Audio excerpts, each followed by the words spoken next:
A draft a day keeps the FPL doctor away. Hello, FPL doctor here, and today I am really saddened to diagnose you with the big red arrow.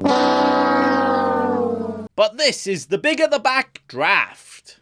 We all never want to receive that awful news from the FPL doctor, do we? No. So we best just keep on drafting every day to try and build the perfect team. What one is the best? So today we have the big at the back draft, which looks like this, to see what it would actually look like if you put all of your money in your defense. Now, when I say big at the back, I don't mean be like Eden Hazard and have a massive bunda, right? No big at that back. Like, this is the Premier League, not the Bunda League. Like, oh, yeah. But what I mean is having the biggest and the most expensive defense possible. Where right here, I've gone for a back five with all of them costing at least 5.5 million. Including the goalkeeper. Like, what? That's crazy. Like, I feel like I'm in a Mr. Beast video. Try and spend £1 million in a day. Like, all of the money at the back. But all of that while still keeping a Salah and a Bruno in here. That's pretty impressive. So let's actually go through it, shall we? And analyse if this is a good idea. We're in this team. We have the Man City goalkeeper in the Mr. Edison. The emoji tattoo man himself. Who might not return massive hauls, right? When he gets his points, it's going to be a 6, maybe a 7 if he's feeling really lucky, but no.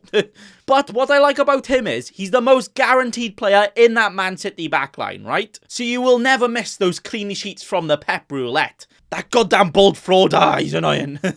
We then have the double Liverpool defence, which is seemingly getting more and more popular as we go through the weeks. Especially the crossing fetish man Trent. Everyone's having him. Even my nan's going to get him in her team, and she doesn't even play FPL. But with the Van Dijk, Gomez, Kanate and Matip all there, 4 pretty damn good centre-backs now, surely they'll be able to get all of the clean sheets again, but then also all of the attacking returns as well. Because as we know, the Liverpool defenders are attackers. Bonus or a clean sheet, right? Yeah, that's how we all say it, okay. But they also play the likes of Norwich and Burnley first. Oh, flicking my nipples, that is naughty. But then next to that dynamic duo, it's Ben Chilwell, Ben Chilly Willy. And if you have him, you probably will be chilling well with all of his points, as he actually had the biggest goal threat out of any defender last season, starting in a Chelsea defence that was that scarily good, it honestly could have turned into a horror movie for their opponents. How have they turned that good? Like, what? Behave. So combine the goals and the clean sheets from him, all of the points in come in again.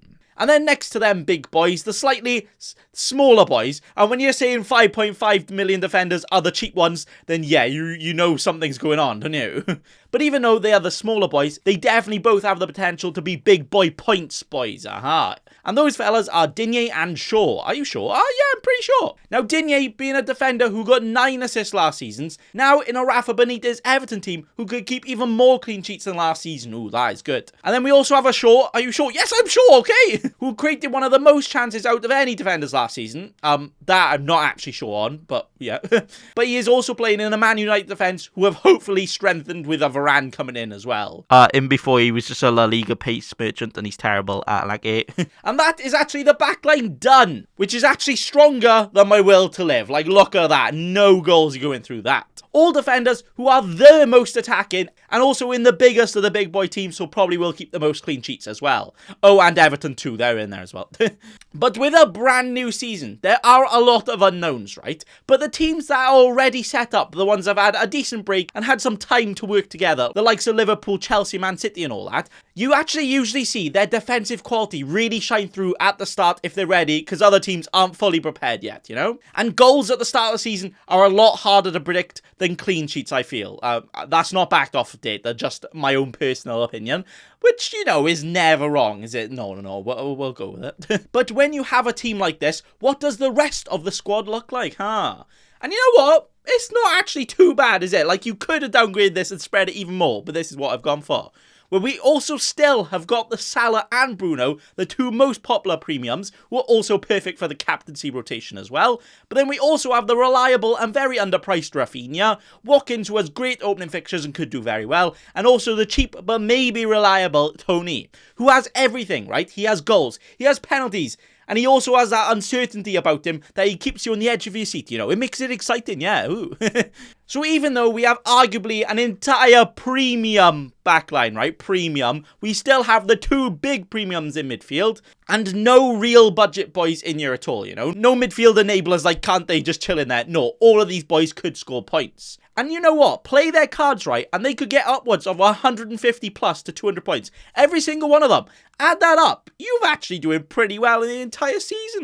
Set and forget team. Oh, maybe. Nah.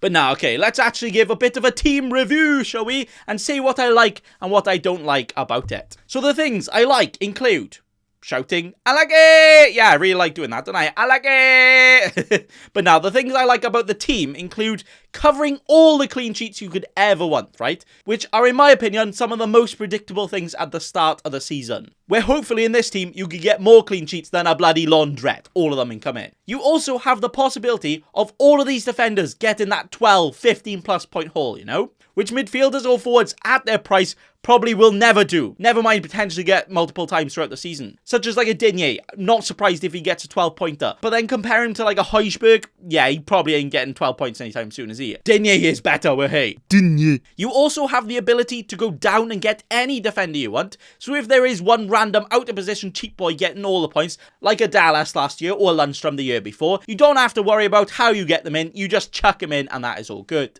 What's that? 8 Nori? Welcome to the team. And finally, throughout the season, you will probably make less transfers and you can just chill with this team a bit more, you know? As most of your players are playing for the big boy teams, you're not really looking at fixtures here. You're just going for the biggest of the big boys or the biggest of the big boys. So are arguably quite fixture proof and you can just leave it, right? Set and forget, put your hands behind the back and chill. Saying that, that's not a good thing if you actually want to do well in FPL. But, you know, we'll put it on there for now. As that is all for the good. But now we look across the road and realise it's not all sunshine and rainbows, as there is quite a lot of evil coming out here. Which includes being very, very inflexible in this team, right? Like, there's less movement than a sumo wrestler trying to do a marathon. You not have many places to go. If there's a Kane or a Son that is suddenly doing very, very well, good luck getting them in, unless you want to get rid of one of Salah or Bruno, or have to make about 7 transfers, as most of your money is completely spread out like butter across all the defenders. You also will probably have less fun. Celebrating goals are that instant reward and gratification in FPL, right? You get a goal, you're like, wait, it doesn't matter what happens from there, you get the goal. But watching games on the edge of your seat, hoping that a clean sheet comes through, you know, you're watching through your eyes, you're like, oh no, I don't want to watch. Yeah, that's not very fun if you have to do that every game.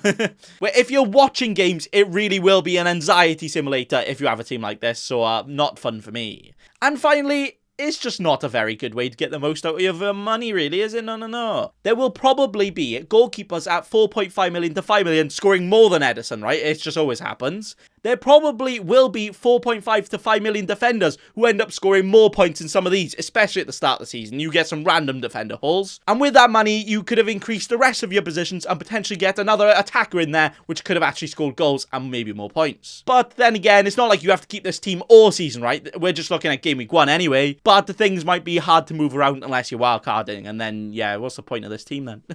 And that is it for this team. So in conclusion, is big at the back the way to go? Well, the answer to that is maybe, but probably not, no.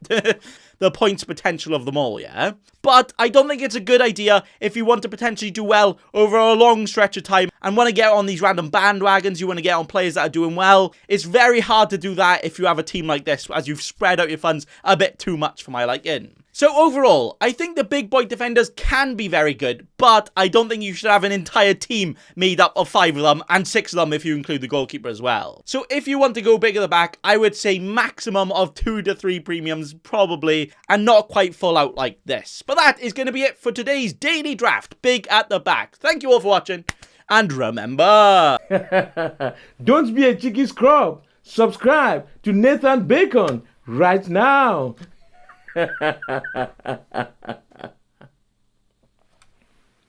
Don't let your memes be dreams.